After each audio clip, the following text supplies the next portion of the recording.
Hello and welcome to Jill Cameron Creations. Thanks for joining me today. Don't forget to hit that subscribe button so you don't miss a single thing.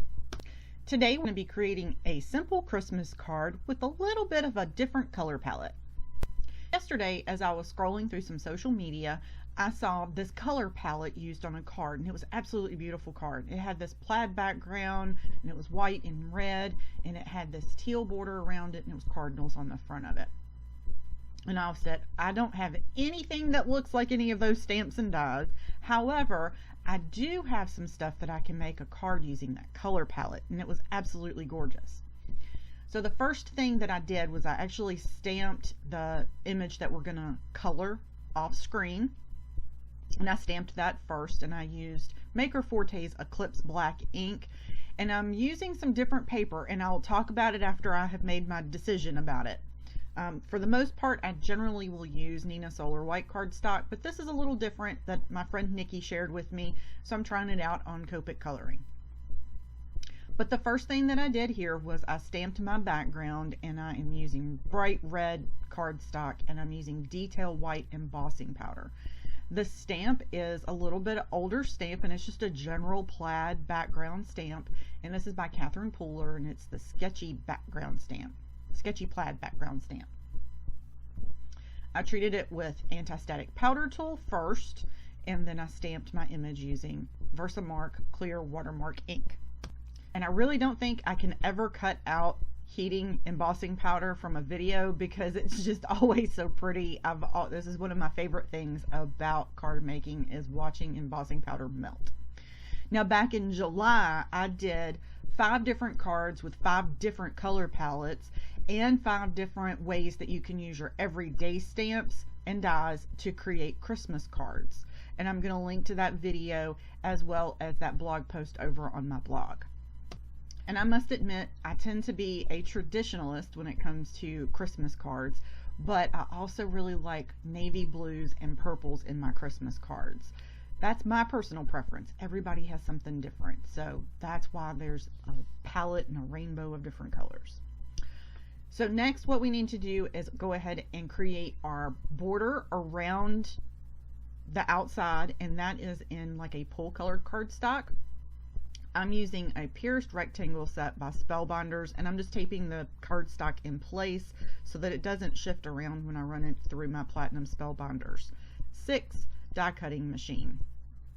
I'm also going to cut the inside of that rectangle out using a die from Spellbinders A2 Matting Basics. The oval is the Fancy Frames oval by Spellbinders, and it has that dotted stitch to match the frame there. I went ahead and included several different options for ovals and frames in the supply list below, just in case you wanted something a little bit different.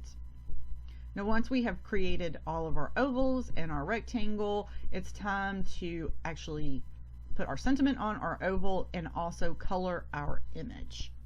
The stamp set that I'm using is the Festive Friends from Concord and 9th, and it's a last year's release, but it's still available in many places.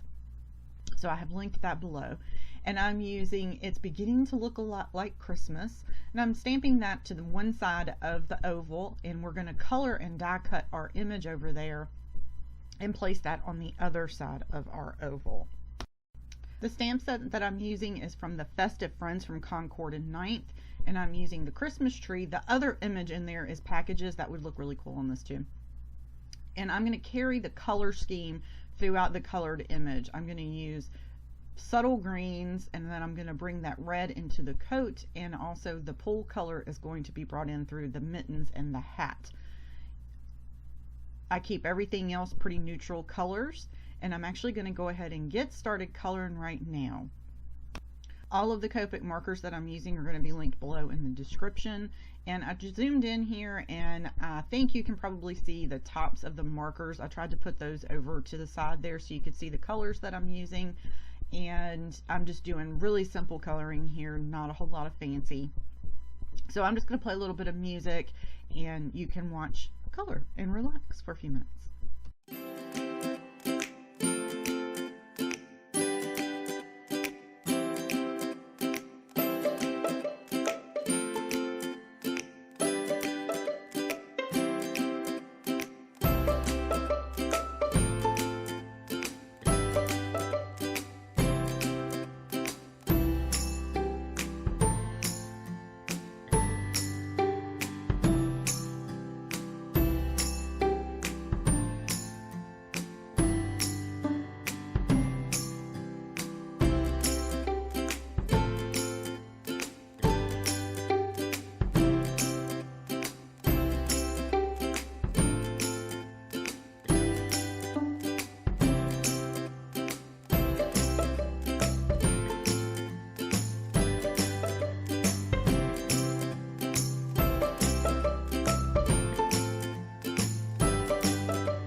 have our little Christmas tree person all die cut out. Now it's time to get our card put together.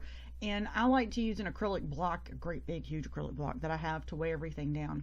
We're putting together a side fold note card. It's a 2 size. And I put my plaid background in the center, and now I'm going to glue on the frame that's around this. I cut my background panel just slightly larger than the frame so that I would have something to stick it to, because I did not want the background to be popped into the frame. I wanted it to be behind it, just to give that little elevated look, so that it wasn't flat looking. I didn't want it to be that flat looking. Frames for me have always been a little bit fiddly, but I finally got it on there. And now we're going to go ahead and pop on our oval with some foam tape. And I just popped that in the middle and a little bit of glue on the back of our image here, and pop that over to the side, and we're all done. Nothing extra, because this card is absolutely gorgeous just the way it is. Of course, you can add whatever you wanted to it.